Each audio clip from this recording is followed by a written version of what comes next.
তো মক্কায় সবচেয়ে বড় কুস্তিগিরের নাম ছিল রুকানা। কি নাম? সাহাবারা বিশ্বনবীকে কখনো রুকানার কাছে যেতে দিত না।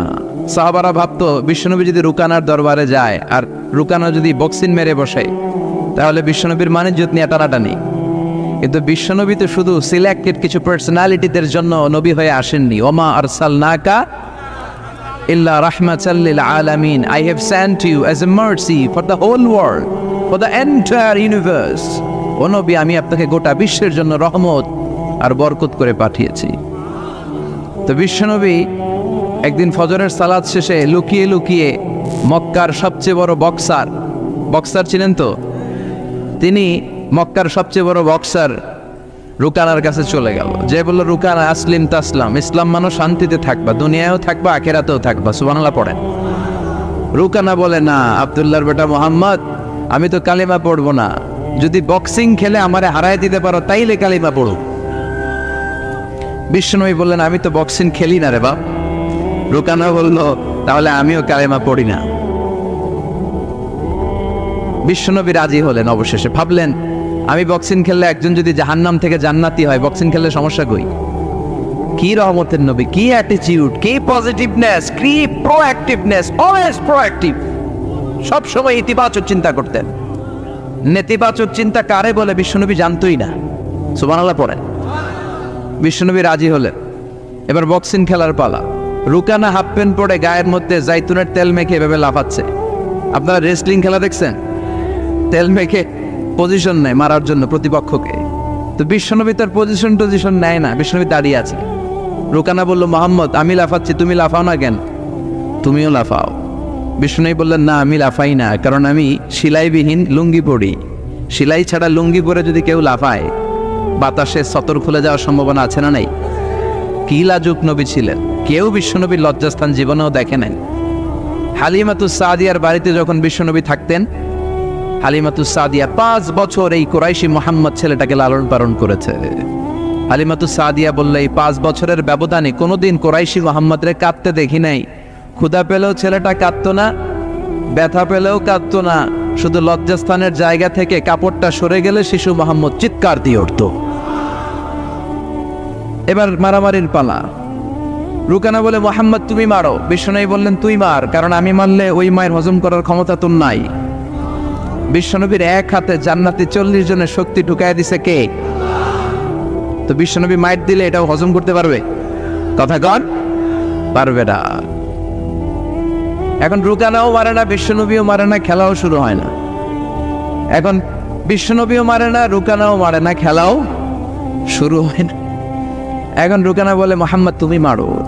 বিশ্বনবী মারে নাই, কিন্তু বিশ্বনবী ওনার টান হাত মোবারক, কি নরম হাত, সফটার দেন সিল্ক, সিল্কের চেয়ে নরম ছিল। ওয়াকানা কাফুহু আবিয়াদু মিনাদ দিবাজ, সফটার দেন সিল্ক, রেশমের কাপড়ের চেয়েও বিশ্বনবীর হাতের তালু সফট ছিল। এই হাতটা দিয়ে বিশ্বনবী রুকানার ডান কাঁধে এভাবে টাচ করলেন, মারে নাই, খালি বলছে, রুকানা এত লাফাস কেন? টাচ করার সাথে সাথে রুকানা বেহুশ হয়ে জমিনে পড়ে যায়। সবাই তো অবাক, ঘটনা কি, ঘটনা কি, কি মিরাকেল, কি অলৌকিকত্ব। পানি ঢেলে রুকানারে হুঁশ ফিরানো হয়েছে। সবাই বলে, রুকানা তুই তো অনেক বড় পালোয়ান, আব্দুল্লাহর বেটা মোহাম্মদ খুশিও দিল না, লাথিও মারল না, বেহুশ হইলি কেন? রুকানা বলে, আরে তোরা তো দেখোস নাই, তোরা দেখেছিস মোহাম্মদ হাত দিয়ে ধরেছে, আমার মনে হয়েছে বিশাল পাহাড় এসে কাঁধে চেপেছে। করবেন না? কিন্তু মারামারির নামে কিন্তু আল্লাহ কোরআনে একটা সূরাই দিয়েছে, সূরাতুল মুজাদালা। মুজাদালা মানে মারামারি করা, ঝগড়া করা। ঝগড়ার নামে আল্লাহ একটা সূরা দিয়েছেন কোরআনে, সুবহানাল্লাহ পড়েন। কি সুন্দর কোরআন! মানব প্রয়োজনীয় এমন কিছু নাই যেটা আল্লাহ কোরআনে বাদ দিয়েছে, তাই না? মানুষের প্রয়োজনীয় সব কিছু কোরআনের ভেতরে আছে না নাই? এজন্য আল্লাহ বলেছেন, এটা এমন কিতাব যে কিতাবে কোনো সন্দেহ নাই, কোনো ভুল নাই। This is the book whereof there is no doubt, no suspicion, no question in it, and a guidance to those who are muttaqin, who are muhsinin. এটা এমন বই যে বইয়ে কোনো ভুল নাই, সন্দেহের অবকাশ নাই, আর মুত্তাকিনদের জন্য পথ প্রদর্শক করে কিতাবটারে পাঠিয়েছে কে? এজন্য মারামারি যদি করতেই হয় সেটা করতে হবে ইসলামের জন্য। কথা বলেন, ইসলাম কিন্তু প্রথমে মারতে বলে না, ইসলাম মায়ের সহ্য করতে বলে। কথা বলেন। বিশ্বনবীর পুরো জীবনীটাকে দুই ভাগ করলে পাওয়া যায় মাক্কি জীবনী, মাদানী জীবনী। মাক্কি জীবনীতে মায়ের খেয়েছেন, মাদানী জীবনীতে খেয়েছেন আবার দিয়েছেন। চিল্লায় বলেন ঠিক কিনা? ইসলামের অ্যাটিটিউডটা হচ্ছে ডিফেন্সিভ, আত্মরক্ষামূলক। আমরা আগ বাড়িয়ে কাউরে মারি না। বিশ্বনবী ওনার জীবনে কখনো আগ বাড়িয়ে কাউরে মারতেন না। এর কারণ নবীর মায়ের হজম করার মতো বাপের বেটা মক্কা মদিনার জমিনে ছিল না। চিল্লায় বলেন ঠিক কিনা? আরেকটা কায়দা জেনে নেন, নবী যাকে মারে সে জাহান্নামী, আর যে নবীকে মারে সেও জাহান্নামী। কেউ যদি নবীকে নিহত করে ও জাহান্নামে যাবে, আর নবী যদি কাউরে নিহত করে সেও, কারণ নবী তো যেন তেন কাজে কাউরে মারবে না, ঠিক কিনা? নবী যখন হাত তুলবে এখানে কজ এন্ড ইফেক্ট আছে, ভ্যালিড রিজন আছে। এমনি এমনি নবী হাত তুলবে না। এজন্য ইসলামের অ্যাটিটিউড হচ্ছে ডিফেন্সিভ, আগে মারে না। আগে মারে না, মায়ের খায়, কিন্তু খাইতে খাইতে দেয়ালে যখন পিঠ থেকে যায় তখন কিছু মায়ের দেওয়ার দরকার আছে না নাই? Defensive attacking system. এমনকি যুদ্ধের ময়দানে বিশ্বনবী বলতেন, খবরদার সিভিল সিটিজেন যারা আছে, সাধারণ নাগরিক, তাদের গায়ে হাত তোলো না। চিফ অফ মিলিটারিকে বিশ্বনবী ডিরেকশন দিয়ে দিতেন, সাধারণ নাগরিক মেরো না, কোনো নারীর গায়ে হাত তোলো না, বৃদ্ধ বৃদ্ধার গায়ে হাত তোলো না, শিশুদের গায়ে হাত তোলো না, ওই এলাকার ধর্মীয় পাদ্রীদের গায়ে হাত তোলো না। তোমাদের বিরুদ্ধে যারা যুদ্ধ করছে তারাও যদি তলোয়ার রেখে দিয়ে হাত তুলে বলে surrender, Al Aman, Aman, I sick the security, হাত তুলে আমান চাইলে তাদেরকেও মেরো না। আর এই নবীকে ওরা গালি দিয়ে বলে জঙ্গি আর সন্ত্রাস। যারা বিশ্বনবীর গালি দেয় এরা পিতৃ পরিচয়হীন জাত সন্তান। বিশ্বনবীর গালি দিলে কলিজা আগুন লাগে মুসলমান, আগুন লাগে। কার কার লাগে তো হাত উঁচু করে আল্লাহ দেখা।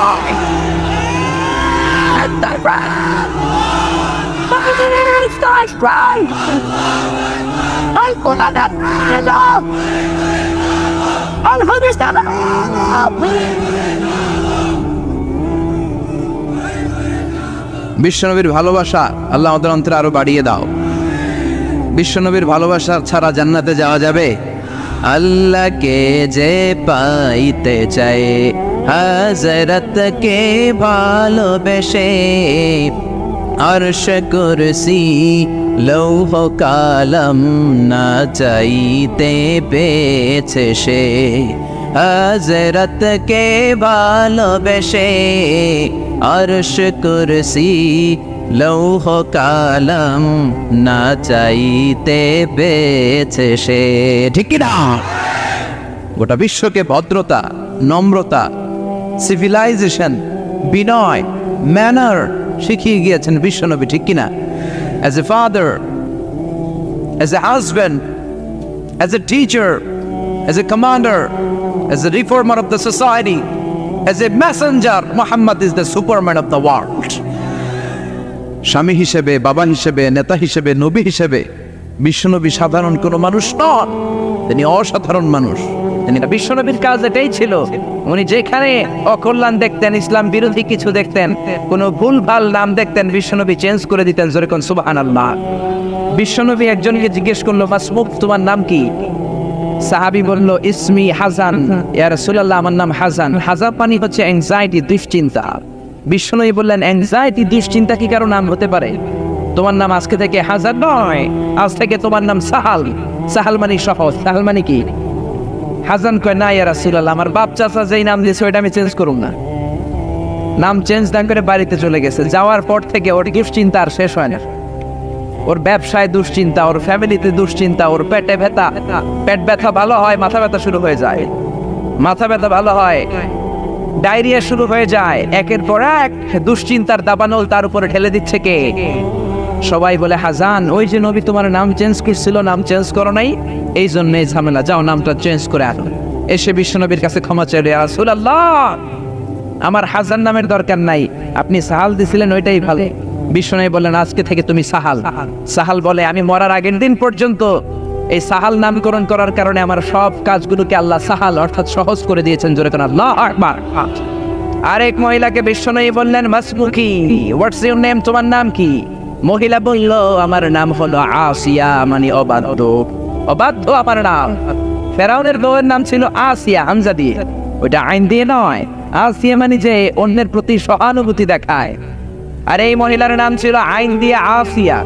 বিষ্ণু বললেন তোমার চেহারা এত সুন্দর আর নাম রাখছো বিদঘুটে আসিয়া, আজ থেকে তুমি আসিয়া দাও। তুমি যেহেতু সুন্দরী, যাও, তোমার নাম আজকে থেকে জামিলা। জামিলা মানে সুন্দরী। মহিলা সাহাবী গ্রহণ করলেন। অন্যান্য মহিলারা বলে মরার আগের দিন পর্যন্ত এই জামিলার মনটি বুড়ো হয়ে যায়, বার্ধক্যে উপনীত হয়ে যায়, কিন্তু চেহারার সৌন্দর্য কোনোদিন কমে নাই। কোন সুবহানাল্লাহ। নবীর বরকতের কারণে চেহারার সৌন্দর্য কোনো কমে নাই। এই জন্য নবীর সুন্নাত আছে যেখানে আমরা আছি, কারণ আমার নবী যা শিখিয়েছেন তাতে রহমত, বরকত, মার্সি আর ব্লেসিংস বেশি না কম। যা নবী দিয়েছেন তাতে রহমত আর বরকত বেশি। আমার নবী যদি বিনোদন করেন, সে বিনোদনের সওয়াব আছে না নাই? বিশ্বনবী সাহাবাদেরকে নিয়ে খেজুর খেতে বসলেন। সবাই খেজুর খেয়ে সামনে রাখে, বিশ্বনবী রাখে না। আবু বকরও খাচ্ছে, উমারও খাচ্ছে, ওসমানও খাচ্ছে, আলীও খাচ্ছে। বিশ্বনবীর জামাতা আলীর বিচির সামনে উনি বিচি রাখে, সবার সামনে বিচি কম। আলীর বিচির সামনে বিচি বেশি, বিশ্বনবীর সামনে কোনো বিচি নেই। খাওয়ার পরে বিশ্বনবী রসিকতা করে বললেন, দেখো আল্লাহ আমার এমন এক আউয়া জামাই দিছে, সবাই খেজুর খাইছে কম, আমার মেয়ের জামাই আলী খাইছে ডবল। দেখো তার সামনে বিচি অনেক বেশি। আলী বলে, দেখো আল্লাহ আমার এমন এক শ্বশুর দিছে, আমরা তো খেজুর খাইয়া বিচি রাখছি, নবীর সামনে কোনো বিচি নাই, উনি খেজুরের সাথে বিচিও মেরা দিচ্ছেন। সুবহানাল্লাহ কইবেন না? ছোট্ট সময়ের মধ্যে কি রসিকতা করলেন, কি সুস্থ বিনোদন। আওয়াজ তোলে আল্লাহ। আর এক কালো মহিলাকে বিশ্বনবী বলল, কেমন আছো? ভালো। ইয়া রাসূলুল্লাহ, আমারে উপদেশ দেন, নসিহত করেন। বিশ্বনবী বললেন, তোমার উপদেশ দিয়ে কি লাভ? কোনো কালো মহিলা তো জান্নাতে যাবে না। এই কথা শুনে মহিলা কান্না শুরু করেছে, মাটিতে গড়াগড়ি খায়, ডেকে বলে, ইয়া রাসূলুল্লাহ, ইয়া হাবিবাল্লাহ, আপনি বলেছেন আল মারআতু ইযা সাল্লাত খামসাহা সামাত শাহরাহা আতাআত বা'লাহা হাফিজাত ফুরুজাহা ফালতাদখুল মিন আইয়াবিল জান্নাতি শাআর। কোন মহিলা যদি 4টা কাজ করে, নামাজ পড়ে, রোজা রাখে, স্বামীর আনুগত্য করে, লজ্জাস্থানের হেফাজত করে, এই 4টা কাজ যদি দুনিয়ার বুকে কোনো মহিলা গ্যারান্টি দেয়, আল্লাহ তাকে 8টা জান্নাতের দরজার গ্যারান্টি দেয়। সুবহানাল্লাহ। ও নবী, আমি তো 4টাই করি, জান্নাতে যাব না কেন? আমি কালো দেখে? বিশ্বনবী বললেন, আরে কেঁদো না, ওঠো। তুমি যখন জান্নাতে ঢুকবে এরকম কালো থাকবা নাকি? তুমি তো ফেয়ার এন্ড লাভলি হয়ে এরপরে জান্নাতে ঢুকবা। কোন সুবহানাল্লাহ। কি সুন্দর রসিকতা করতেন ছোট্ট সময়ে। বিশ্বনবীর রসিকতাগুলো কত সুন্দর ছিল। ভালোবাসার বেশা তিনি নিয়েছেন। স্ত্রীকে যেমন ভালোবাসতেন, বন্ধুদেরকে ভালোবাসতেন, শ্রমিকদেরকে তেমন ভালোবাসতেন, নাতিদেরকেও তেমন ভালোবাসতেন। কোন সুবহানাল্লাহ। হুসাইন আর হাসান বিশ্বনবীর নাতি। বিশ্বনবী বলতেন, রায়হানাতাইন, এই দুইজন হলো আমার সুগন্ধি পারফিউম। হাসান হুসাইনের গায়ের এমন কোনো জায়গা নাই যে জায়গায় বিশ্বনবী চুমা দেয় নাই। কোন আল্লাহু আকবার। হুসাইন একবার বিশ্বনবীকে বললেন, ও নানাজি, মানিল আমজাদ ইলাল্লাহ, আল্লাহর কাছে কে বেশি দামি? আনতা আম আনা, আপনি নাকি আমি? দেখেন কেমন ধরনের প্রশ্ন। বিশ্বনবীকে প্রশ্ন করলেন, নানাজি, আল্লাহর কাছে কে বেশি দামি? মানিল আমজাদ ইলাল্লাহ, আপনি নাকি আমি? মানিল আমজাদ ইলাল্লাহ, কে আল্লাহর কাছে বেশি দামি, আপনি নাকি আমি? বিশ্বনবী বললেন, আনাল আমজাদ, আমি বেশি দামি। শুনতেছেন? হুসাইন বলল, কে বেশি দামি? ও মিয়া, নানারে টাইট করে ধরতে পারে একজন, সে কে? নাতি। জোরে বলেন কি? বড় লোকের হাতি আর গরিবের? জোরে বলেন, বড় লোকের হাতি আর গরিবের? হুসাইন বলে, নানা বলেন কে বেশি দামি? বিশ্বনবী বললেন, আমি দামি। হুসাইন বলল, নানা জি, আনালা ওয়াফিক, আমি আপনার সাথে মুওয়াফিক না, একমত না। হুসাইন বলল, কেন একমত নয়? আমি শুধু তোমারই নবী নই, আমি সব নবীদেরও নবী। আমি নবী, তুমি আমার উম্মত। জোরে কোন ঠিক কিনা? হুসাইন বলল, আনালা ওয়াফিক। বিশ্বনবী বললেন, তুমি উম্মত, আমি নবী, দাবি তো আমি। হুসাইন কয়, আমি বেশি দাবি। বিশ্বনবী বললেন, মাল বাইকিনাতু আমার জালিলু ইনদাক, কি দলিল আছে আমার চাইতে তুমি দামি? হুসাইন বলল, নানাজি বলেন তো আপনার আব্বার নাম কি? বিশ্বনবীর আব্বার নাম কি? জোরে বলেন। জানেন না আপনারা? বিশ্বনবী বললেন, আমার বাবার নাম আব্দুল্লাহ। হুসাইন কয়, খালি আব্দুল্লাহ, লাইসা ক্বাবলাহু ওয়ালা বা'দাহু শাই। খালি আব্দুল্লাহ, সামনেও কোনো টাইটেল নাই, পেছনেও কোনো টাইটেল নাই। আমার আব্বার নাম আপনি জানেন নাকি? শের খোদা। আসাদুল্লাহিল গালিব, দুনিয়ার কাফের মুশরিকদের জন্য রব্বুল আলামিন যারে বাঘ বানিয়ে পাঠিয়েছেন, আমার কলিজার টুকরা বাবা আলী কাররামাল্লাহু ওয়াজহা। আল্লাহু আকবার। আমার আব্বা যেন কোনো মানুষ নয়, বিশ্ব নবীর মেয়ের জামাই। আপনার আব্বা আব্দুল্লাহ কি কোনো নবীর মেয়ের জামাই নাকি? জোরে কর। বিশ্ব নবী কয় না তো, আমার আব্বা তো কোনো নবীর মেয়ের জামাই না। হোসেন বললে, এবার বলেন তো আপনার আম্মার নাম কি? বিশ্ব নবীর আম্মার নাম কি? তোরা দেখে যা আমিনা মায়ের কোলে, মধু পূর্ণিমারি শেথা চাঁদ দোলে, যেন উষার কোলে রাঙা রবি দোলে। তোরা দেখে যা আমিনা মায়ের কোলে, কুল মখলুকে আজি ধ্বনি উঠে কে লই, কালিমা শাহাদাতের বাণী ঠোঁটে কে লই, পড়ে দুরুদ ফেরেশতা বেহেশতের দুয়ারে কোলে। তোরা দেখে যা আমিনা মায়ের কোলে। সুবহানাল্লাহ পড়েন। বিশ্বনবী বললেন, আমার মায়ের নাম আমেনা। হুসাইন বলল, নানাজি আপনার মায়ের নাম যদি আমেনা হয়, জেনে রাখেন আমার মায়ের নাম ফাতেমা। যেন তেন মহিলা নয়, সাইয়্যিদাতু নিসায়ে আহলিল জান্নাহ। জান্নাতে যত রমণীরা ঢুকবে, সব রমণীদের লিডার হবে আমার মা ফাতেমা। করে কন্টিনিউ। আমার মা ফাতেমা কোনো সাধারণ লোকের কন্যা নয়, সাধারণ লোকের ডটার নয়, লাস্ট মেসেঞ্জারের ডটার। কন্টিকিরা বিশ্বনবীকে তাই তো। বিশ্বনবীর কোনো জবাব নাই, লা জবাব। জবাব দেওয়ার কোনো জায়গা রাখছে নাকি নাতি? রেখেছে। আবার প্রশ্ন করলেন, নানাজি মাসমুদ জাত্তাতিক, বলেন তো আপনার নানির নাম কি? বিশ্বনবী বললেন, আমার নানির নাম বাররা বিনতে আব্দুল উজ্জা। হুসাইন বলল, নানাজি আপনার নানি বাররারে কয়জনে চিনে? আমার নানির নাম আপনি জানেন নাকি? আমার নানির নাম হলো খাদিজাতুল কুবরা তাহেরা। সুবহানাল্লাহ। এই পৃথিবীতে মর্যাদার দিক থেকে মহিলাদের র্যাঙ্কিং এ 5 জন সেরা। ফেরাউনের বউ আসিয়া, ঈসা আলাইহিস সালামের মা মারিয়াম, আমার নানি খাদিজা, বিশ্বনবীর প্রথম কুমারী বউ আয়েশা, আর আমার মা ফাতেমা। আমার নানি 5 জনের মধ্যে আছে। আপনার নানির নাম 10,000 জনের লিস্টেও খুঁজে পাওয়া যাবে না। কোন ঠিক কিরা? ও নানাজি, একজন মহিলাকে আল্লাহ আরশের উপর থেকে সালাম দিয়েছেন, সেটা আমার নানি খাদিজা। আল্লাহু আকবার। ও নানা, কই আপনার নানি বাররা বিনতে আব্দুল উজ্জা? কই আমার নানি খাদিজা? বিশ্বনবী লা জবাব, পাথরের মতো দাঁড়িয়ে আছেন। হুসাইন আবার প্রশ্ন করলো, নানাজি এবার বলেন তো আপনার নানার নাম কি? বিশ্বনবী বললেন, আমার নানার নাম বলো ওয়াহাব ইবনে আব্দে মানাফ। হুসাইন বলল, নানা আপনার নানা ওয়াহাব রে কয়জনে চিনে? আপনার নানার নামটা কয়জনে জানে? আপনার নানার নামটা কয়জনের মুখস্থ আছে? আপনার নানার নামে কয়জনে তাকবীর দেয়? আমার নানার নাম আপনি জানেন নাকি? আমার নানারে এমন কোনো মানুষ নাই চিনে না, এমন কোনো জিন নাই চিনে না, এমন কোনো প্রাণী নাই চিনে না। আমার নানারে মাছে চিনে, গাছে চিনে, পৃথিবীর সবাই আমার নানারে চিনে। জোরে কোন ঠিক কিনা? আমার নানারে চিনে এমন কেউ নাই। আমার নানা হাউজে কাউসারের মালিক, শাফাতের মালিক। আমার নানার উপরে একবার দুরূদ পড়লে 10টা রহমত নাজিল করবে কে? আমার প্রিয় নানাজির নাম হলো, পড়েন, মুহাম্মাদুর রাসূলুল্লাহ সাল্লাল্লাহু আলাইহি ওয়াসাল্লাম। আর বিশ্বনবী ধৈর্য ধারণ করতে পারলেন না, দাদা করে চোখের পানি ছেড়ে দিলেন, হাউমাউ করে বাচ্চাদের মতো কাঁদলেন। হুসাইনকে বুকের মধ্যে জড়িয়ে ধরে বললেন, হুসাইন রে, ঠিকই বলেছো, আজকের তর্কে আমি হেরে গেলাম, তুমি জিতে গেলা। আমার চাইতে তোমার দাম আল্লাহর কাছে কোটি কোটি গুণে বেশি। কোন সুবহানাল্লাহ। কি ভালোবাসার পয়গাম নিয়ে আসলেন বিশ্বনবী। স্ত্রীকে ভালোবেসেছেন, বন্ধুকে ভালোবেসেছেন, নাতিদেরকে ভালোবেসেছেন। আমার নবী আছে যেখানে ভালোবাসা। মা এশারে কত ভালোবাসলেন। একমাত্র কুমারী বউ রেগে গেলে মা এশার গাল 2টা আনার ফলের মতো লাল হয়ে যেত। এই জন্য বিশ্বনবী আয়েশা না বলে মা আয়েশাকে ডাকতেন হুমায়রা নামে। হুমায়রা মানে ওই মহিলা যে মহিলা রেগে গেলে গাল লাল হয়ে যায়। আল্লাহু আকবার। বিশ্বনবী বলতেন, আয়েশা কখন রেগে থাকো তাও বুঝি, কখন তুমি আমার উপর খুশি তাও বুঝি।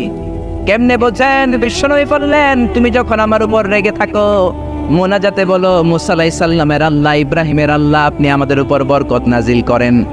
আর যখন তুমি আমার উপর খুশি থাকো, তোমার মেজাজটা খোশ মেজাজ থাকে, মুনাজাতে তুমি বলো, মুহাম্মদ সাল্লাল্লাহু আলাইহি ওয়াসাল্লামের আল্লাহ বরকত দিয়ে আপনি মদিনাটাকে ভরে দেন। কোন সুবহানাল্লাহ। মানে রাগের সময় আমার নাম নিতে চাও না। কত যে ভালোবাসতে মা আয়েশাকে। জিব্রাইল মায়েশার চেহারা জান্নাতের রেশমি কাপড়ে এনে বললেন, দেখেন তো মেয়েটাকে কেমন লাগে। বিশ্বনবী বললেন, মেয়েটাকে আপনার বন্ধু আবু বকরের মেয়ে। আল্লাহরে ডেকে বললেন, আল্লাহ আয়েশারে আমার ঘরে পাঠাতে চাইলে দেরি করো কেন, তাড়াতাড়ি পাঠায় দাও। কোন সুবহানাল্লাহ। কয়েকদিন পরে ডিরেক্ট প্রপোজ। জিব্রাইল এসে বললেন, আল্লাহ প্রপোজ করেছে। এই হচ্ছে আয়েশার ছবি। আমি জিব্রাইল, বিয়ের ঘটক। আল্লাহ হলেন কাজী, আপনার মতামত বলেন। বিশ্বনবী বললেন, জিব্রাইল তুমি যদি বিয়ের ঘটক হও, আল্লাহ যদি হয় কাজী, আমি বিয়েতে রাজি। কোন সুবহানাল্লাহ। বিয়ে হয়ে গেল। দামি ফার্নিচার নাই, মায়েশার জুয়েলারি নাই, অর্নামেন্টস নাই, কিন্তু ঘরের ভেতরে সুখ আছে না নাই? এজন্য পাই নাই, খাই নাই, আল্লাহ কিছু দিল না রে, এগুলা করেন না। অল্প খান, অল্প পড়েন, অল্প জমান, আর শুকরিয়া করেন, বাড়াই দিবে কে? বিশ্বনবী মায়েশারে বিয়ে করলেন, খালি সুখ আর সুখ। ঘরে কোনো ফার্নিচার নাই, খাট নাই, টেবিল নাই, আছে শুধু শান্তি। কি আছে? গভীর রাত, নতুন বিয়ে হলো। মায়েশারে ডেকে বললেন, আয়েশা চলো তাহাজ্জুদের আগে দুইজনে একটু দৌড় খেলি। ওই যে মদিনার পিলার দেখা যায়, কে কার আগে দৌড়ে পিলার ধরতে পারে দেখো না। মায়েশা খুব খুশি হয়ে গেলেন।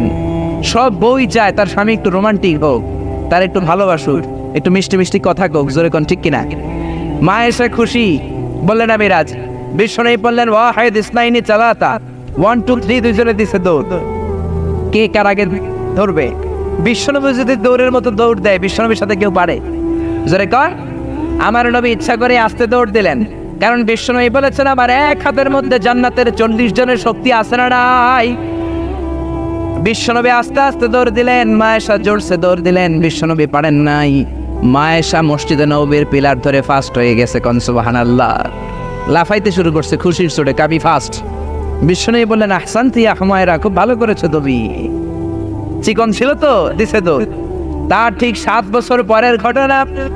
আবার গভীর রাত, তাহাজ্জুদের জন্য ওঠার সময় বিশ্বনবী আয়েশারে বললেন, আয়েশা মদিনার কেউ তো আর জেগে নাই, সব ঘুমায়, চলো দুইজনে আবার একটু দৌড় দেই, দিবা কিনা? মায়েশা খুব রাজি, হ্যাঁ দিব। কিন্তু এই 7 বছরের ব্যবধানে মায়েশা কি আর আগের মতো চিকন আছে? জোরে বলেন, মোটা বানায় দিয়েছে কে? বিশ্বনবী বললেন, মনে মনে ভাবে আজকে আর ছাড় দিব না, আজকে দিব দৌড়। ঠিকই বিশ্বনবী দিলেন দৌড়, মায়েশাও দিলেন দৌড়। জুটছে দৌড়, কে কার আগে ধরতে পারে? মায়েশা ধরতে পারেন নাই। বিশ্বনবী দৌড়ে যে পিলার ধরে ফাস্ট হয়ে গেলেন। কোন সুবহানাল্লাহ। মায়েশা অখুশি, রাগ করে দাঁড়ায় আছে। বিশ্বনবী বললেন, আয়েশা ইয়া হুমায়রা, রাগ করেছো? কাছে যেয়ে বললেন, হাদিহি সাবকাতু বিতিলক, ওই যে 7 বছর আগে তুমি আমারে হারাই দিছিলা, আজকে তোমারে হারাই ওটার প্রতিশোধ নিয়ে নিলাম। সুবহানাল্লাহ কইবেন না? মাঝে মাঝে বউয়ের লগে এরকম প্রতিশোধ খেললে ভালোবাসা বাড়ে বিয়া, কমে না। তো বউয়ের সাথে এরকম দৌড় আপনারা খেলেননি? হ্যাঁ, নাকি যৌতুকের লেগে হেতের দৌড়ায় যান, হেতিও বাঁচার লেগে দেয় দৌড়? ওই দৌড়াদৌড়ি না, ভালোবাসার দৌড়াদৌড়ি। কত ভালোবাসতেন, কোনোদিন মায়েশার রান্নার বদনাম করেন নাই। কিন্তু বিশ্বনবী ছিলেন মক্কার শ্রেষ্ঠ পাচক। আল্লাহু আকবার। আমার নবীর রান্নার মতো রান্না মক্কার কেউ কোনোদিন খায় নাই। দাওয়াতি টার্গেট করে 4 জন 5 জন করে সব কাফেরের বাচ্চাকে বিশ্বনবী রান্না করে খাইয়েছেন। মক্কার জমিনে এমন কোন কাফেরের রান্না বাচ্চা নাই আমার নবীর হাতের রান্না খায় নাই। কোন ঠিক কিনা? আমার নবীর বৈশিষ্ট্য, মা আবার নবী সাল্লাল্লাহু আলাইহি ওয়াসাল্লাম কোনোদিন রান্নার বদনাম করেন নাই। ইনশতাহাহু আকালাহু, মনে চাইলে খাইতেন, ওয়া ইন কারিহাহু তারাকাহু, মনে না চাইলে রেখে দিতেন। কিন্তু কোনোদিন বলেন নাই ঝাল হয়েছে, লবণ কম হয়েছে। জোরে কোন ঠিক কিনা? কি ভালোবাসা দেখালেন। মা আয়েশার রান্নার প্রশংসা করতেন, মুখেই দেয়া যাচ্ছে না, কিন্তু বলতেন আয়েশা অনেক চমৎকার হয়েছে। আল্লাহু আকবার। এজন্য স্ত্রীদের প্রশংসা করবেন, ঘরটারে জান্নাতি ঘর বানিয়ে দিবে কে? অনেকে মাসের পর মাস চলে যায়, বউরে একটা সালামও দেন, আছে না নাই? খালি মুড নিয়ে বসে থাকে, কয় আই দিম কিনলে হেতে না রে দিবেন, আর হেতি তো আন্নে দিব, আন্না আগে একটা দেন। আপনি 2 একদিন যদি আপনার স্ত্রীকে দেন, লজ্জায় পড়ে আপনার স্ত্রী আপনারা সালাম দেওয়া শুরু করবে। জোরে কোন ঠিক কিনা? এই জন্য স্ত্রীর প্রশংসা করেন, কারণ কিয়ামতের দিন আপনার সার্টিফিকেট আল্লাহ আপনার বউয়ের কাছ থেকে নিবে, আপনার পীরের কাছ থেকে না। খায়রুকুম লিআহলি, যে তার বউয়ের কাছে সেরা, আল্লাহর কাছেও সেরা। জোরে কোন ঠিক কিনা? আপনার অফিসের বস আপনার সার্টিফিকেট দিবে না, আপনার কলিগ আপনার দিবে না, আপনার পীর আপনার দিবে না, খতিব সাহেব দিবে না, দিবে আপনার বউ। জোরে কোন ঠিক কিনা? কারণ কলিগ তো আপনার 6 ঘন্টা দেখে, পীর সাহেব দেখে 2 ঘন্টা, বউ দেখে 24 ঘন্টা, জোরে কোন ঠিক কিনা? বউয়ের সাথে এমন সম্পর্ক, ভিতরেরটাও জানে বাইরেরটাও জানে, জোরে কোন ঠিক কিনা? এজন্য ওয়াইফের কাছ থেকে নেওয়া হবে। স্ত্রীর সাথে ভালো আচরণ করেন, প্রশংসা করবেন, রান্না ভালো হইলে প্রশংসা করেন, আপনার জন্য সাজুগুজু করলে বলেন যে তোমার খুব সুন্দর লাগে, আর কম করে 100 বার কইবেন আই লাভ ইউ। কি কইবেন? কইবেন না? ইনশাআল্লাহ পড়েন। অন্য মহিলাকে আই লাভ ইউ বললে যদি গুনাহ হয়, নিজের বউরে আই লাভ ইউ বললে সওয়াব হয়। কোন সুবহানাল্লাহ। বিশ্বনবী এই কথাটা বললেন, অফি বুদআই আহাদিকুম সাদাকা, রাতের বেলায় কম্বলের নিচে যে একান্তে স্ত্রীর সাথে মেলামেশা করো, এত মুমিনের সওয়াব হয়। জোরে কোন সুবহানাল্লাহ। সাহাবারা বললেন এতে আবার কেমনে সওয়াব? বিশ্বনবী বললেন অন্য মহিলারে চোখ টিপ দিলে গুনাহ আছে না নাই? নিজের মহিলার বউয়ের মুখে ভাত তুলে খাওয়াইলে সওয়াব হয়। জোরে কোন সুবহানাল্লাহ। ম্যারেজ ডের কথা ভুলে যায় না। ম্যারেজ ডেতে বউরে গিফট দিবেন, ফুল কিনে দিবেন, ভালোবাসার গান শোনাইবেন, সওয়াব আছে না নাই? প্রশংসা করেন, প্রশংসা। আপনার বউ আপনার জন্য সাজে, আপনি একদিনও প্রশংসা করলেন না, খালি মেজাজ দেখান। আরেকজন যদি প্রশংসা করে ফেলায়, ভেজাল আছে না নাই? সে আপনার জন্য লিপস্টিক দেয়, আপনার জন্য চুলের মধ্যে তেল মাখে, পারফিউম দেয়, মাথার মধ্যে বেনি বাঁধে, খোপার মধ্যে ফুল দেয়, একদিনও বললেন না তোমারে সুন্দর লাগে। পাশের এক বড় ভাই বলল ভাবি আপনারে হ্যাপি লাগতেছে, ভেজাল হবে কি হবে না? সাজে আপনার জন্য, একদিনও বললেন না তুমি সুন্দরী, তুমি অনন্যা, সুস্নিগ্ধা, তুমি প্রিয়ংবদা, অপসরী, সুহাসিনী, সুকাসিনী, সুবেশিনী, অসূর্যম পশ্চা, কাজল কালো চুল, মেঘ কালো কেশ, হরিণের মতো ডাগর ডাগর চোখ, একদিনও কইলেন না। আপনার ছোট ভাই একদিন কয়ে বলে ভাবি তোমারে যা লাগতাছে না, ভেজাল হবে কি হবে না? এজন্য প্রশংসা করেন। আপনি লক্ষ টাকা দিয়েও আপনার বউরে খুশি করতে পারবেন না, যদি রান্নার একদিন প্রশংসা করে ফেলান যত খুশি হবে। জোরে কোন ঠিক কিনা? আমরা সূরা ইনফিতার থেকে শুনবো, আমরা সবাই পড়ি ইনশাআল্লাহ। মাত্র 19টা আয়াত, মাক্কি সূরা। ইসলামে 19 সংখ্যার একটা আদা মর্তবা আছে না নেই? বিসমিল্লাহির রহমানির রহিমের মধ্যে অক্ষর কয়টা? জোরে বলেন না কয়টা? আবার জাহান্নামের রক্ষী ফেরেশতা কয়জন? এই 19 যদি থাকে, আল্লাহর কোরআনও থাকবে। জোরে কোন ঠিক কিনা? আহমেদ দিদাত একটা বই লিখেছিলেন, the ultimate miracle of the holy Quran. সেখানে সে বলেছে 1919 is the secret digit of the holy Quran. 19 যদি পৃথিবীতে থাকে, আল্লাহর কোরআনও পৃথিবীতে থাকবে। আওয়াজ তুলে কোন ঠিক কিনা? কারণ 19 দিয়ে কোরআনের 114 সূরা ভাগ করলে নিঃশেষে বিভাজ্য। কোরআনে যত আয়াত আছে 6666 আয়াত, 19 দিয়ে ভাগ করলে নিঃশেষে বিভাজ্য। কোরআনে যত শব্দ আছে সব শব্দগুলোর যোগফল 19 দিয়ে ভাগ করলে নিঃশেষে বিভাজ্য। কোরআনে সব মিলে যত অক্ষর, সবগুলো অক্ষরের যোগফল 19 দিয়ে ভাগ করলে নিঃশেষে বিভাজ্য। সুবহানাল্লাহ করবেন না? এজন্য 19 যদি বেঁচে থাকে, কোরআনও বেঁচে থাকবে। জোরে বলেন ঠিক কিনা? বিশ্বনবী বললেন কেউ যদি সোফার মধ্যে হেলান দিয়ে ঘরের মধ্যে বসে বসে কিয়ামতের চিত্র দেখতে চাও, আল্লাহর কোরআনের 3টা সূরা তেলাওয়াত শুরু করে দাও। এক হলো সূরাতুত তাকবীর, 2 হলো সূরাতুল ইনশিকাক, 3 হলো সূরাতুল ইনফিতার। এই 3টা সূরার মধ্যে কিয়ামতের চিত্র তুলে ধরেছেন কে?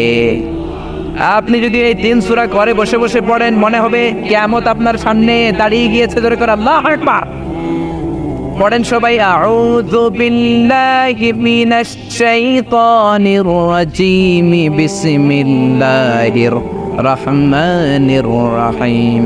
ইযাস সামাউ ফাতারাত ওয়া ইযাল কাওয়াকিবু ইনতাসারাত ওয়া ইযাল বিহারু ফুজিরাত। আল্লাহ কিয়ামতের বর্ণনা দিয়ে শুরু করলেন, ইযাস সামাউ ফাতারাত, যেদিন আকাশ বিদীর্ণ হয়ে যাবে, ওয়াইদাল কাওয়াকিবু ইনতাসারাত, তারাগুলো ছিটকে পড়বে, ওয়াইদাল বিহারু ফুজিরাত, সাগরের জলোচ্ছ্বাস, সাগরের বিস্ফোরণে পুরা পৃথিবীতে কেঁপে উঠবে। জোরে বলেন ঠিক কিনা? সেদিনটা কিয়ামতের দিন। কোন দিন? আরো জোরে বলেন না কোন দিন? আল্লাহ বলেন কিয়ামতের দিন এখনকার আকাশের মতো আকাশ পাবা না। ইয়াউমা নাতবিস সামাআ কাতাইয়িস সিজিল্লি লিল কুতুব, লেখার পরে পুরাতন কাগজ হাত দিয়ে যেমনি আমরা গুটে নেই, কিয়ামতের দিন আকাশটাকে এমন ভাবে গুটে নিবেন কে? এজন্য আল্লাহ বললেন ইযাস সামাউ ফাতারাত ওয়া ইযাল কাওয়াকিবু ইনতাসারাত ওয়া ইযাল বিহারু ফুজিরাত ওয়া ইযাল কাওয়াকিবু ইনতাসারাত, সেদিন তারকাগুলো ছিটকে পড়বে।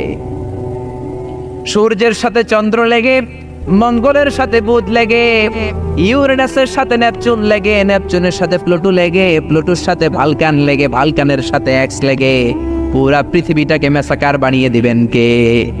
ভয়ঙ্কর এক পরিস্থিতি হবে। কি বিশাল এই পৃথিবী, এটা যদি আরেকটার সাথে ধাক্কা লাগে কোনো উপায় থাকবে? আপনাদের গ্রামের নাম চান্দোলা, কোন থানায়? এটা কি থানা? তাহলে কোন থানায় পড়ছে? আচ্ছা, এই থানা হচ্ছে আপনার কুমিল্লার 16টা থানার একটা। কুমিল্লা হচ্ছে বাংলাদেশের 64 জেলার এক ছোট্ট জেলা, যেরকম ঠিক কিনা? 64 জেলা মিলে আমাদের সুজলা সুফলা শস্য শ্যামলা ডিজিটাল বাংলাদেশ। এই বাংলাদেশের চেয়েও 100 গুণ বড় দেশ পৃথিবীতে আছে না নাই? আপনি কানাডার ম্যাপ দেখেন, রাশিয়া দেখেন, বাংলাদেশের চেয়ে প্রায় 1-150 গুণ বড়, যেরকম ঠিক কিনা? আরে পাশের দেশ ভারতই তো 20-25 গুণ বড়, যেরকম ঠিক কিনা? এরকম 200 খানা দেশ মিলে পৃথিবীর 30 ভাগ, বাকি 70 ভাগ শুধু সাগর, জোরে বলেন ঠিক কিনা? এই সবটা মিলে এই পৃথিবীতে 600 কোটি মানুষের বসবাস। এই পৃথিবীটা কত বড় তাহলে? সে তুলনায় কত ছোট্ট চান্দোলাতে আমরা বসে আছি। পৃথিবীটা আমাদের চেয়ে কত বড়, আর এই পৃথিবীর চেয়ে সূর্য নাকি 13 লক্ষ গুণ বড়। তার মানে 13 লক্ষ পিস পৃথিবী সূর্যের মধ্যে রাখার জায়গা আছে না নাই? এরকম সূর্যের চেয়েও 1000 কোটি কোটি গুণ বড় তারা আল্লাহর মহাকাশে আছে না নাই? সূর্যের চেয়ে সবচেয়ে কাছের যে তারা আমাদের পৃথিবীর, সেটার নাম হচ্ছে প্রক্সিমা সেন্টারাই, তারপরে Alpha Centauri A, Alpha Centauri B, এটা Carina, Betelgeuse, Milky Way, galaxy, black hole. Betelgeuse যেটা সূর্য, যে সূর্য পৃথিবীর চেয়ে 13 লক্ষ গুণ বড়, ওই সূর্যের চেয়ে বেটেলজিউস 33 কোটি গুণ বড়। আবার ওই বেটেলজিউসকে খেয়ে ফেলতে পারে এরকম 1000 কোটি গুণ বড় তারা আছে না নাই?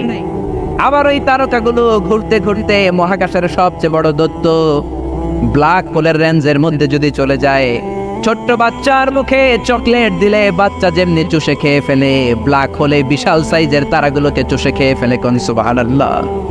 এগুলো সব প্রথম আসমানের নিচের ঘটনা না। প্রথমে হলো প্রথম আসমানের মহাশূন্য, তারপরে প্রথম আসমান, তারপরে দ্বিতীয় আসমানের মহাশূন্য, তারপরে দ্বিতীয় আসমান, তারপরে তৃতীয় আসমানের মহাশূন্য, তারপরে তৃতীয় আসমান। একটার চেয়ে একটা বড়। বিশ্বনবী বললেন প্রথম আসমানের চেয়ে দ্বিতীয় আসমান কত বড়? শোনো শোনো, তোমার হাতের আংটি যদি সাহারা মরুভূমির মাঝখানে রেখে দাও, সাহারা মরুভূমির তুলনায় তোমার হাতের আংটিটা যত ছোট, আল্লাহ দ্বিতীয় আসমানের তুলনায় প্রথম আসমানটা তত ছোট। প্রথম আসমানের চেয়ে দ্বিতীয় আসমান বড়, তার চেয়ে তৃতীয় আসমান বড়, তার চেয়ে পঞ্চম আসমান, ষষ্ঠ সপ্তমটা আরো বড়। তারপরে বর্ডার এরিয়া সিদরাতুল মুনতাহা অনেক বড়, তারপরে বাইতুল মামুর, ফেরেশতাদের কাবা বড়, তারপরে আল্লাহর কোরআনের বাড়ি লাউহে মাহফুজ বড়, তারপরে আল্লাহর আরশ বড়, আরশের চেয়ে কুরসি বড়, কুরসির চেয়ে আল্লাহর 70,000 নূরের পর্দা, তার প্রথম পর্দাটা গোটা বিশ্বের চেয়ে বড়। কোন সুবহানাল্লাহ! আল্লাহ বললেন মহাকাশের প্রথম আকাশের নিচে থাকা ইউনাইটেড স্টেটস অফ আমেরিকা, নাসার বিজ্ঞানীরা ওদের যতটুকু নাগালে এসেছে তা তো 1000 ভাগের 1 ভাগও না, যেরকম ঠিক না? আল্লাহ বললেন সব ক্র্যাশ করবে, কোলাপস করবে।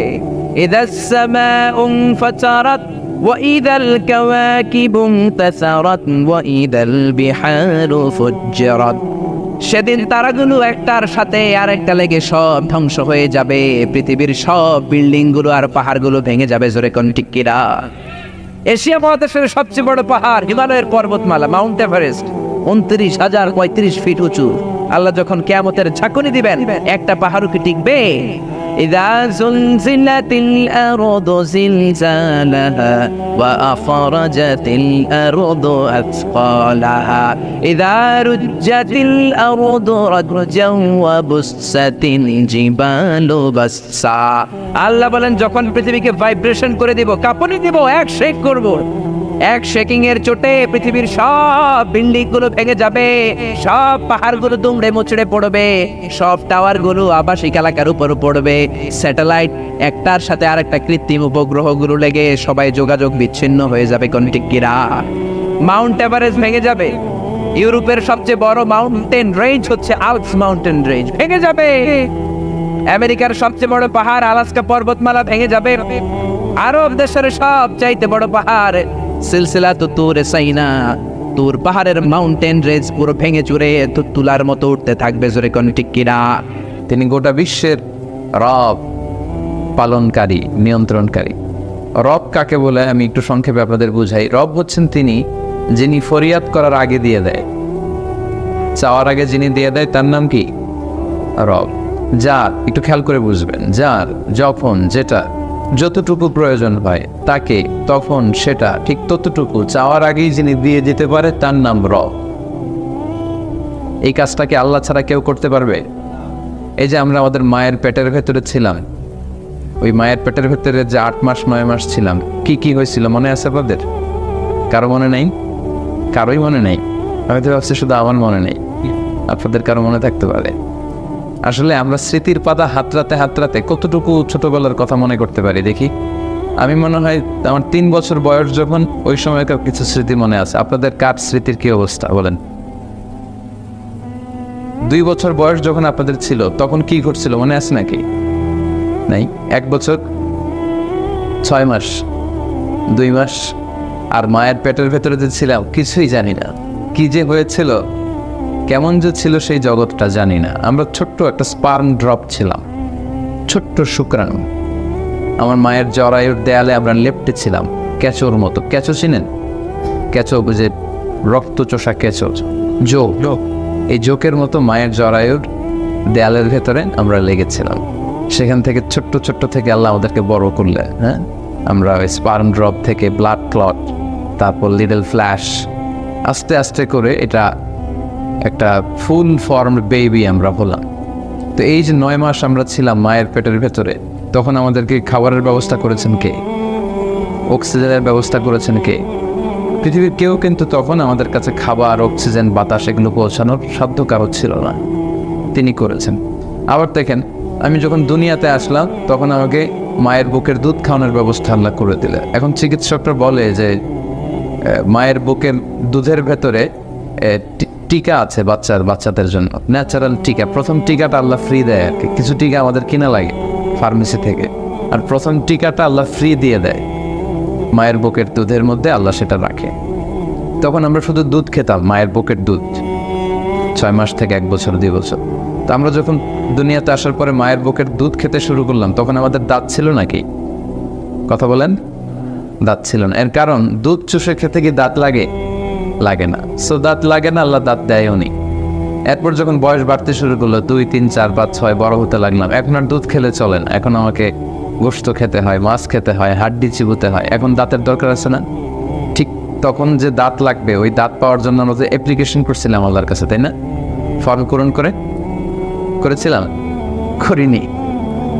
দেখেন, যখন দাঁতের দরকার নাই দেন নাই, ঠিক যখনই দরকার ঠিক তখনই দিয়ে দিলেন, ফরিয়াদ ছাড়া, অ্যাপ্লিকেশন ছাড়া।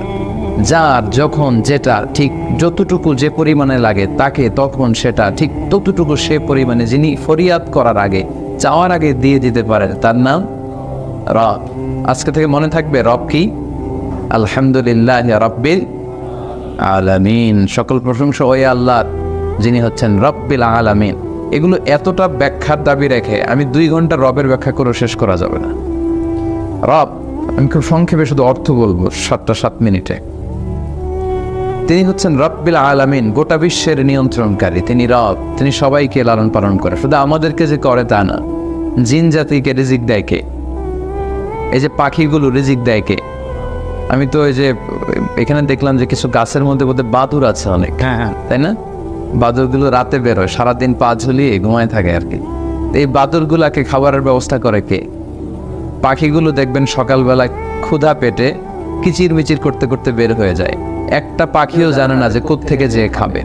আবার খাবার স্টোরেজের ব্যবস্থাও নেই। আমাদের তো ফ্রিজ আছে, পাখিদের ফ্রিজ টিজ আছে নাকি? কিছু নাই। আমাদের টাকা বেশি হলে ব্যাংক ব্যালেন্স করে রাখি, পাখিদের সুযোগ আছে না। সকালে জানে না, আল্লাহর নাম নিয়ে ছোটে, কিন্তু বিকেল বেলা ঠিকই প্রত্যেকটা পাখির পেট ভর্তি করে, ওদর ভর্তি করে আবার পাখির বাসায় ওদেরকে ফিরিয়ে দেয় কে? তার নাম রব। আফ্রিকার জঙ্গলে এত প্রাণী, ওদের খাবারের ব্যবস্থা করে কে? সাগরের নিচে এই যে মৎস্যকুল, এখন তো জিওগ্রাফিক্যাল চ্যানেল খুললে দেখা যায় যে এমন অদ্ভুত ধরনের মাছ আমরা দেখিনি কখনো। আমি 16 সালে সিঙ্গাপুরে গিয়েছিলাম যখন, তখন আপনার সাথে পরিচয় হয়নি, তো তখন ওই যে ইউনিভার্সাল স্টুডিওর ওখানে একটা সি অ্যাকুয়ারিয়াম টাইপের আছে, তো আমাকে নিয়ে গেল ওখানে এমন এমন কিছু প্রজাতির মাছ বা প্রাণী দেখলাম, মানে মাছ পানির ভেতরে থাকে, ওটা দেখতে ঘোড়ার মতো, দেখতে বাঘের মতো এরকম। তো এই যে অদ্ভুত ধরনের প্রাণী যেগুলোর হয়তো নামও আমরা জানি না, এগুলোকেও খাবার দেয় কে? আল্লাহ। তিনি হচ্ছেন রব্বিল আলামিন। আর সেই রবের জন্য প্রশংসা করতে হবে, এটা আল্লাহ শিখালেন। তারপর আল্লাহ নিজের পরিচয় আরো প্রলং করছেন যে আমি হচ্ছি আর রহমান আর রাহিম। আমার সাথে সাথে পড়েন, আর রহমান আর রাহিম। তিনি দয়ালু, মেহেরবান। আল্লাহর চাইতে বেশি দয়ালু কেউ আছে? কেউ নাই। তিনি এত দয়ালু, তিনি আমাদেরকে এত ভালোবাসেন। আমাদের আব্বা আম্মা আমাদেরকে খুব ভালোবাসে না? আমাদের মা বাবা আমাদেরকে যত ভালোবাসে তার চেয়ে আমাদেরকে বেশি ভালোবাসে কি? আচ্ছা, আমি আমার নিজেকে খুব ভালোবাসি না? আমি আমার নিজেকে যতটা ভালোবাসি তার চেয়েও বেশি আমাকে ভালোবাসে কে? তিনি হচ্ছেন আর রহমান আর রাহিম। ওনার কাছে চাইতে দেরি হয়, দিতে দেরি হয় না। উনি সব সময় শোনেন, 24/7 সব সময় ডাক দিলেই শোনা যায়। শহীদ ভাইকে কি যে কোনো সময় ডাকলে শুনতে পারবে? রাত 3টায় ডাকলে তো ঘুমায় থাকবে উনি। আপনাদের এসটি মহোদয়ের কাছে যদি ভোর 4টার দিকে আমি যাই, উনি আমাকে অ্যাকোমোডেট করতে পারবে? পারবে না। কিন্তু আল্লাহ এমন এক সত্তা, 24/7। পৃথিবীর কোথাও দিন হয়, রাত হয়, বছর গড়িয়ে আরেক বছর আসে, সব সময় তিনি শোনেন। ডাকতে দেরি হয়, উনি ডাকে সাড়া দিতে দেরি হয় না। তিনি দয়ালু, তিনি আমাদেরকে ক্ষমা করতে চান, তিনি আমাদেরকে ক্ষমা করতে চান। ভোর রাতে আল্লাহ প্রথম আকাশে নেমে আসেন আর বলেন, কার ক্ষমা লাগবে, কে অন্যায় করেছ, কার কি চাওয়া বলো, আমি দেব। উনি দেওয়ার জন্য আসে, বাট আমাদের চাওয়ার সময়টা নেই। তিনি হচ্ছেন আর রহমান আর রাহিম, অতীব দয়ালু, মেহেরবান। এরপর তিনি আরো পরিচয় দিচ্ছেন নিজের, যে মালিকি ইয়াউমিদ্দিন, তিনি বিচার দিবসের মালিক। আমার সাথে সাথে পড়েন, মালিকি ইয়াউমিদ্দিন। তিনি হচ্ছেন বিচার দিবসের মালিক। ওই যে শুরু করেছিলাম যেটা দিয়ে, যে একটা দিন আছে, ওই দিন একটা বিচার হবে, বড় বিচার। দুনিয়াতে বিচার হয় না, এরকম একটা বিশাল বিচার হবে, যেখানে পাই টু পাই আল্লাহ আমার কাছে জিজ্ঞেস করবে, কিভাবে এই দুনিয়ার জীবনটা আমি অতিবাহিত করেছি। আমি কি ভালো কাজ করেছি না খারাপ কাজ? আমি কি মানবতার কল্যাণ করেছি না মানুষের অকল্যাণ করেছি? আল্লাহর সুপ্রিম কোর্টের কাঠ গড়ায় কিন্তু আমাকে সেদিন দাঁড়াতে হবে, সেদিন বাঁচার কোনো উপায় নাই। তো এই জন্য তিনি হচ্ছেন মালিক ইয়াউমিদ্দিন, বিচার দিবসের মালিক। সেদিনটা খুব ভয়ঙ্কর। ওই দিনটা এত ভয়ঙ্কর যে সেদিন আমরা কেউ কাউকে চিনব না। সেদিন কেউ কাউকে চিনবে না। সেদিন ভাই তার ভাইকে চিনবে না, বন্ধু তার বন্ধুকে চিনবে না, স্বামী স্ত্রীকে চিনবে না, স্ত্রী স্বামীকে চিনবে না, কেউ কাউকে চিনবে না। এটা ভয়ঙ্করতম দিন, মালিক ইয়াউমিদ্দিন। এরপর আল্লাহ বললেন, ইয়্যাকা না'বুদু ওয়া ইয়্যাকা নাস্তাঈন। আমরা আল্লাহর কাছে যেন এইভাবে দোয়া করি যে ইয়্যাকা না'বুদ, আল্লাহ তোমারই ইবাদত করি, ওয়া ইয়্যাকা নাস্তাঈন, আল্লাহ তোমার কাছেই সাহায্য চাই। আমরা সবসময় সাহায্য চাইবো কার কাছে? ইবাদত করি কার? সবাই বলেন। সেজদা দিব কাকে? নাকি মসজিদে কিছু সেজদা দিবেন আর মাজারে যে কিছু দিবেন? মাজারে সেজদা দেন নাকি আপনারা কেউ? চুয়াডাঙ্গা এগুলো আছে না। মাজার জিয়ারত করতে যেতে পারেন, কবর, আব্বার কবর, আম্মার কবর, দোয়া করবেন। কিন্তু ওখানে যে সেজদা দেওয়া যাবে, চাওয়া যাবে, দিতে পারে একজন, তিনি কে? অসুস্থ হলে আমাদেরকে সুস্থ করে কে? ব্যবসা ভালো যাচ্ছে না, ব্যবসাকে ভালো করে দিতে পারে কে? যার যেটা প্রয়োজনে আল্লাহ দিতে পারে। এবং আমাদের যার যা দরকার, মহাবিশ্ব সৃষ্টির শুরু থেকে কিয়ামত পর্যন্ত যত মানুষ পৃথিবীতে এসেছিল, আসছে, আসবে, প্রত্যেকের যত চাহিদা আমরা যে লিস্ট করে আল্লাহ দিয়ে, আল্লাহ বাড়ি দাও, গাড়ি দাও, এটা দাও, সেটা দাও, সবগুলো যদি আল্লাহকে দিতে বলি, আল্লাহ সবার সব চাহিদাও যদি মিটিয়ে দেয়, যার যা লাগবে সবও যদি দিয়ে দেয়, আল্লাহ বলে আমার যে বিশাল ধনভাণ্ডার তার 1 ইঞ্চিও কমবে না। ইয়্যাকা না'বুদু ওয়া ইয়্যাকা নাস্তাঈন, আমরা যেন তারই ইবাদত করি, আমরা যেন তার কাছেই সাহায্য চাই। তারপর একটা অসাধারণ দোয়া আল্লাহ শিখিয়েছে, এটা যেন আমরা প্রতিদিন করি, ইহদিনাস সিরাতাল মুস্তাকিম। ইহদিনাস সিরাতাল মুস্তাকিম মানে, ও আল্লাহ আমাদেরকে সহজ সরল সোজা পথ দেখান। Show us the right path, show us the correct path, show us the straight path.